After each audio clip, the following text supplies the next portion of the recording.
Dear learners, I'm Christina Georgy, your academic counselor for the MEG program. Today we'll discuss the course code MEG-1, which is titled British Poetry.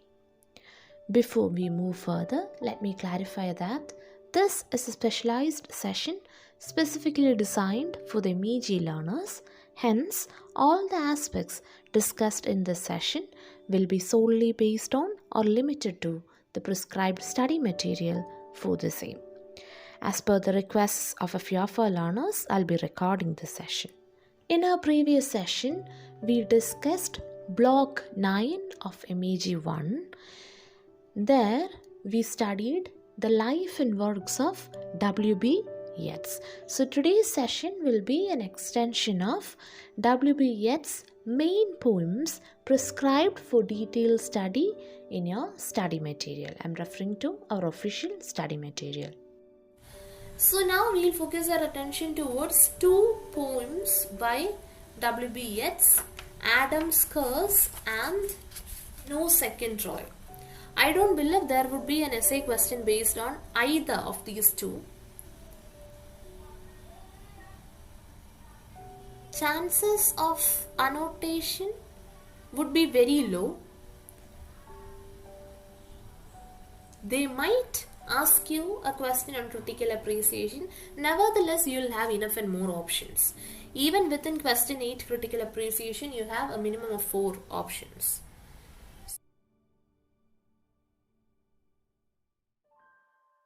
So this particular work, Adam's Curse, is written in the year 1902, before the marriage of MEG-1 to Major John McBride. Okay, so I'll help you with a brief overview. That is, this poem is written in the year 1902, that too before the marriage of MEG-1 to Major John McBride. So obviously, our protagonist W.B.Yeasts would be slightly disappointed because of this marriage, and the whole poem is hence a controlled expression of Yeats' futile love for her, whom MEG-1, because she never agreed to marry W.B.Yeasts, and after that he had to marry George Hyde Lees. Yes, so it is said that there is a link between unhappiness in love and beautiful poetry, a link in which Yeats' self-pity plays a role. So if we look at this very title, Adam's Curse, the very title of the poem indicates loss of innocence and happiness.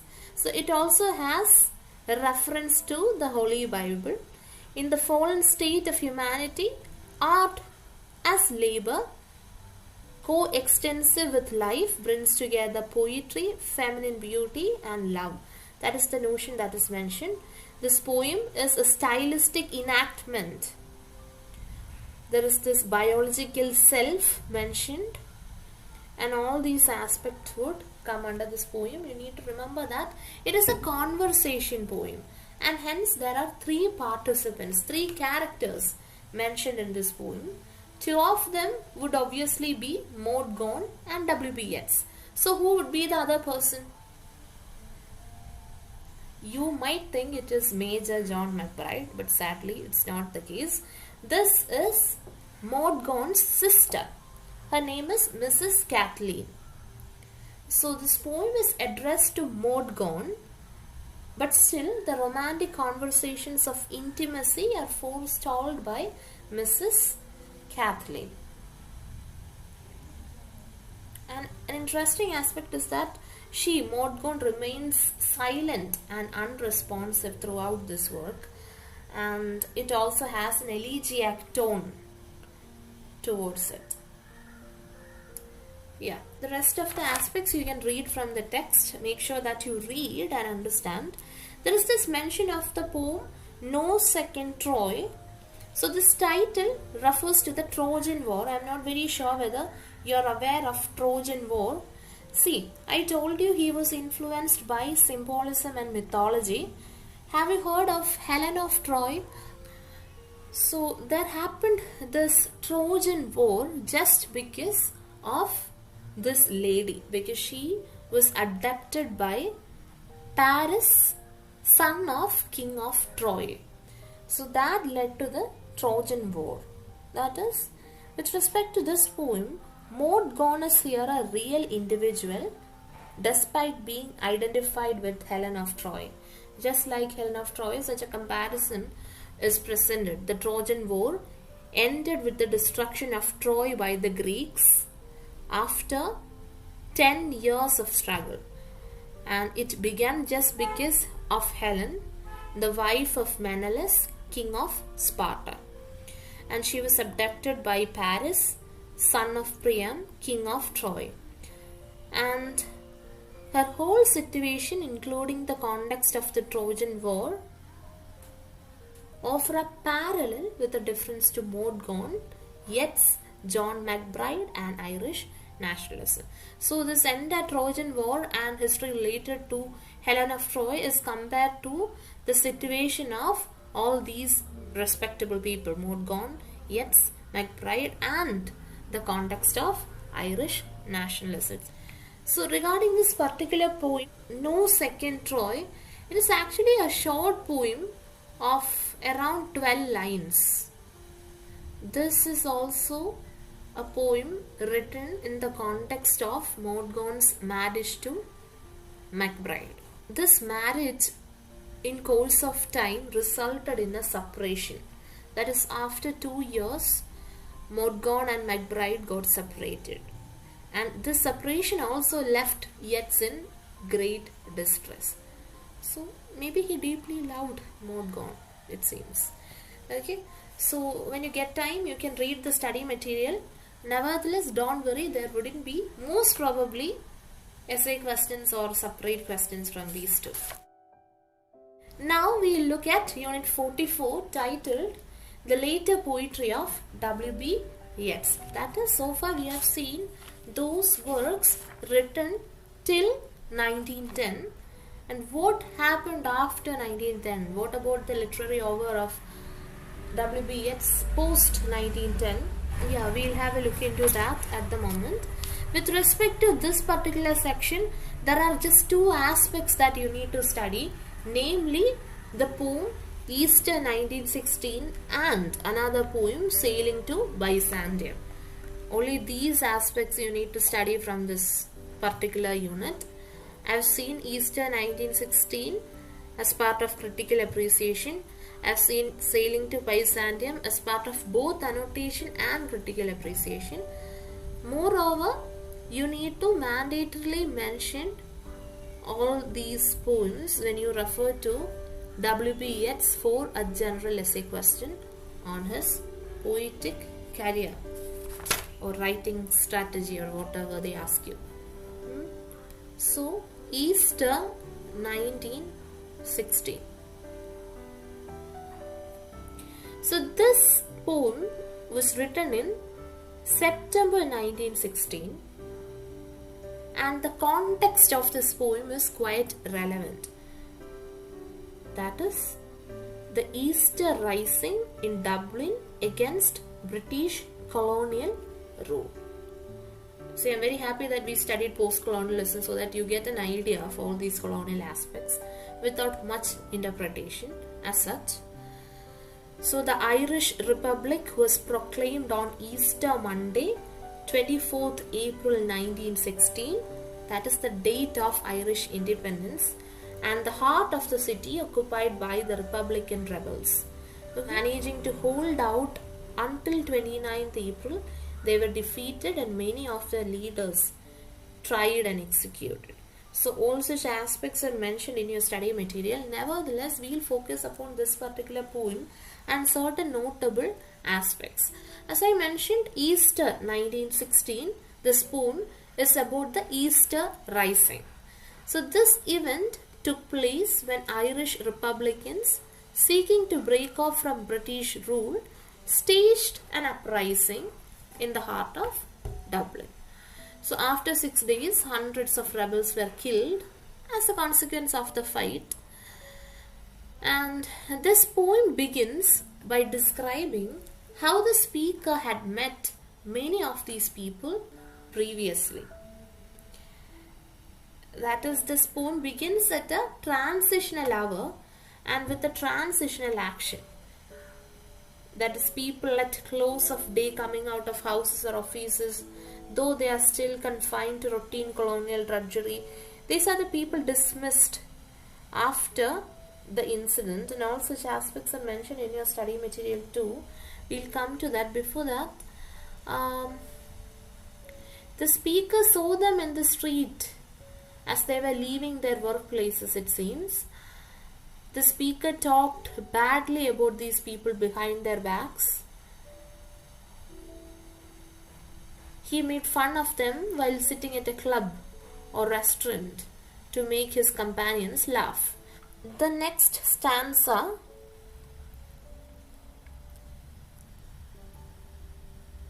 that describes some of the people who fought in the rebellion. So there are some mentions of some popular figures of Irish history. So this falls under the very first paragraph of page number 29 of our official study material. That is, images of personal reminiscence become figures of Irish history. The list of his friends that begins with Constance Gore Booth in the second stanza. Her condition is described there. And next in the list is Patrick Pearse, the founder of a boys' school and also a member of Irish Bar. He was also a narrator, it seems. Then there is Thomas MacDonald. He was a poet, dramatist and critic. There is also mention regarding MacBride, Maud husband. So he had also fought against British in the Boer War. In the last stanza we see James Connolly, a trade unionist, and all these people are mentioned as part of the second stanza. It would be great if you could remember at least these names, 4 to 5 names, and who they were, how they were related to W.B.Yeasts. You may refer to that. Then comes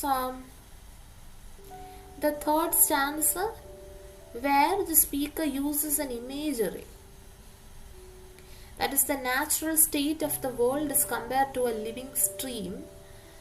And once he moves to the last paragraph, the last stanza, we can see that the poem ends with the same refrain.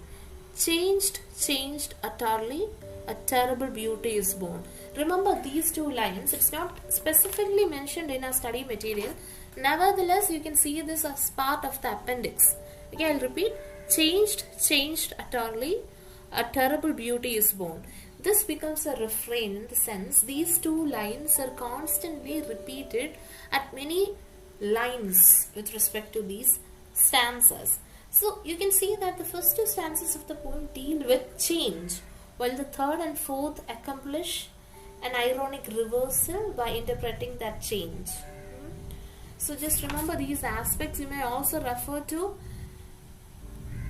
your study material, and if you don't find familiar aspects, if you have studied these for BA days, you may refer to those works too. Those textbooks you may refer and substantiate your answer. Easter 1916. There is another important poem, Sailing to Byzantium. When you mention a poem, it is of great importance to mention the year of publication and where it got published. That is also important. So this is a poem that has got many comparisons. That is, this reflects on the difficulty of keeping one's soul alive in a very fragile human body. So the speaker here is an old man. He leaves behind the country of the young for a visionary quest to Byzantium. This is a place which has got significance. I'll help you out with that. It is basically the ancient city that was a major seat of early Christianity. Byzantium, the spelling you need to take care of. So this poem is undoubtedly one of the masterpieces of W.B.Yeasts. It is organized around the dichotomy of flesh and spirit. Remember, it has got Christian references too. Dichotomy of flesh and spirit, nature and art, where the sea symbolizes the energetic vitality of the former. So it's actually a journey that we see, a voyage. This voyage in the poem is an inner spiritual voyage towards wisdom and freedom from enslavement to nature. Modernist poetry would certainly not be very easy to understand easily, because they make use of many literary devices, symbolism and other modernist techniques. So you need to pay close attention, read and reread, refer to your material and prepare effectively with reference to previous question papers. It is not possible to study everything in each and every poem, I quite understand, but you need to be aware. If you were present in my last class, maybe you must have had some idea. This is important. Make sure that you have at least an overview regarding this poem. So here Byzantium, this place, becomes a happy symbol of the unity in opposition of flesh and spirit. That is an aspect to take care of. The second stanza moves in thematic sequence from youth to age. Okay, remember the narrator is an old man, and he mentions that physical decay makes the skin and bones appear comparable to a tattered coat upon a stick skin and flesh hanging loose. That is the comparison that he gives. This falls under page number 32, middle paragraph of a study material, and it is based on the idea that the body is a coat that the soul puts on at birth and takes off at death, which thus becomes a mode of aesthetic liberation. It's a mode of ecstatic liberation. The other paragraph speaks about the sages. This is important. Maybe if they ask you annotation, it could be from this paragraph. Okay, how do you know regarding the text, the actual lines? It's given in your appendix. So this stanza, the third stanza, introduces us to the sages through the golden mosaic art on the wall, a memory perhaps of the Christian martyrs in the, just have to know about the Christian martyrs. It also provides an image of God's holy fire.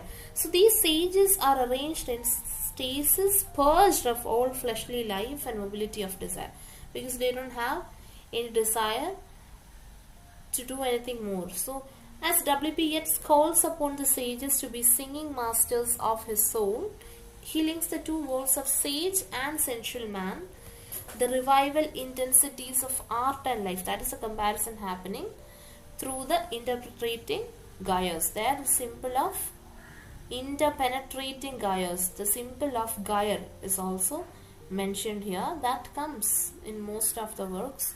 Make sure that you understand that. So this paragraph is important. Please mark that. That is the last paragraph on page number 32. And in final stanza, the mechanical bird, a work of Grecian or Byzantine craftsmanship, is hammered out of gold, the imperishable metal that, like the soul, survives the fire. That is, it is a metal that is actually created by bringing that to fire, right? That is how gold is made. So that is the only metal that, like the soul, survives the fire. That kind of a comparison is also mentioned there. So you don't have to have a detailed paragraph wise summary of this poem. You need to know what this poem is about, what are the major aspects mentioned in this poem, what is the theme of the poem, the context of the poem, and how many paragraphs are there, and what are the aspects discussed in these paragraphs. And that would do.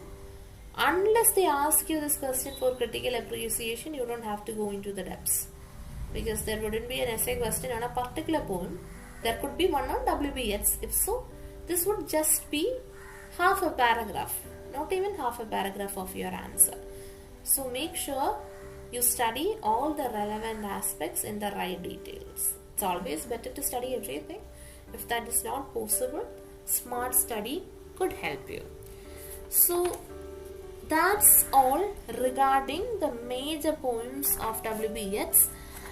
As part of the last poems, there is this mention of lapis lazuli. So this falls under page number 34, second paragraph of our study material. So this is a poem with 5 sections, and this is also a poem on the theme of art and tragic joy. This poem is dedicated to Henry Clifton, a friend of W.B.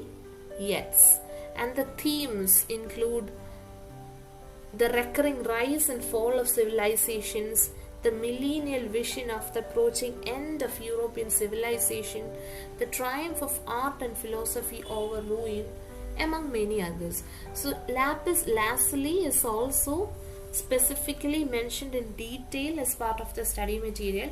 I have seen questions for critical appreciation on lapis lazuli.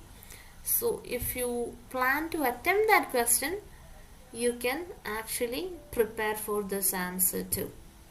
Alright, if there is a critical appreciation question on lapis lazuli, you wouldn't just begin with this paragraph mentioned here in your study material. What would exactly be your opening paragraph? Your opening paragraph would certainly be on modernist poetry, preferably on modernism, then a mention of modernist poetry, characteristics of modernist poetry, modernist writers, with respect to this paper, modernist poets, and specific focus on the life and works of W.B. Yeats. All this would actually comprise of more than 1 page. And then for the other 4 pages, in around 5 paragraphs or maybe 4 paragraphs, you'll quickly mention the other major poetic outputs of W.B. Yeats, and focus should be given to this particular work, lapis lazuli. You'll firstly give the background information, like this is a work written by this person in the year and it got first published in this magazine, likewise, and thereafter the context of this poem. Is there a specific reason for writing? See, when we discussed No Second Troy and other poems, we came to know that it was because of the marriage of MEG-1. Likewise, if there is any particular context to be mentioned, you can mention that. Thereafter, you can briefly mention a quick brief summary in 3 to 4 lines, maybe not more than a paragraph though. And now comes after that the critical appreciation of the poem. You can comment on the themes, the motives, you can mention all the literary devices used by this poet, you can comment on the tone or any moral conveyed if there is anything worth mentioning, and you may conclude with some criticism of other poets, maybe if you find any, or your own conclusion in relation to the specific question. So I was trying to help you out with how to frame an answer. Very often students say they have written, but they wouldn't have had the entire expected answer. See, I was helping you with an ideal answer.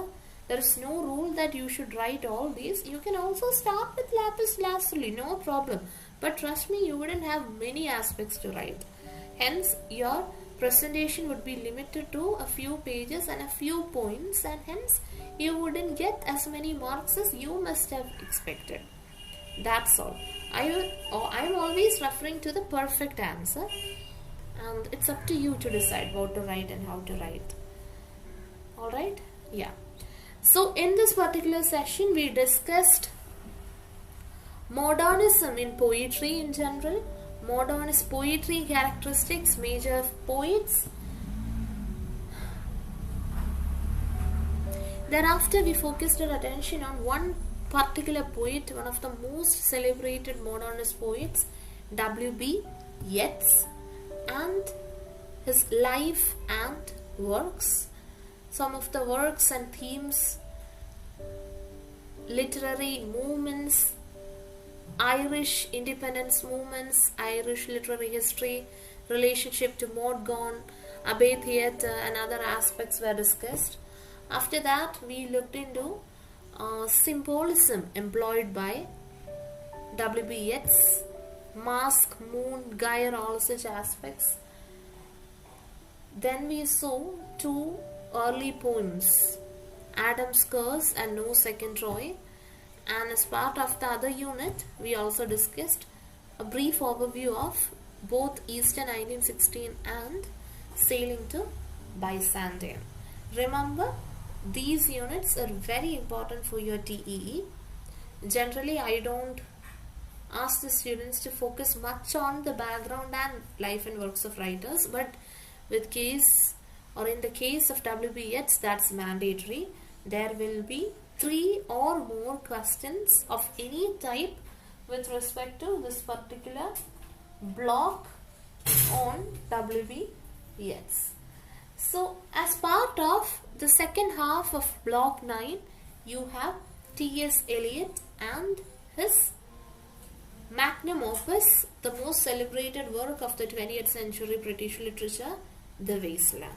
So with that, we come to the end of this session of ours on W.B.Yeasts and modernist poetry. Thank you so much for joining me.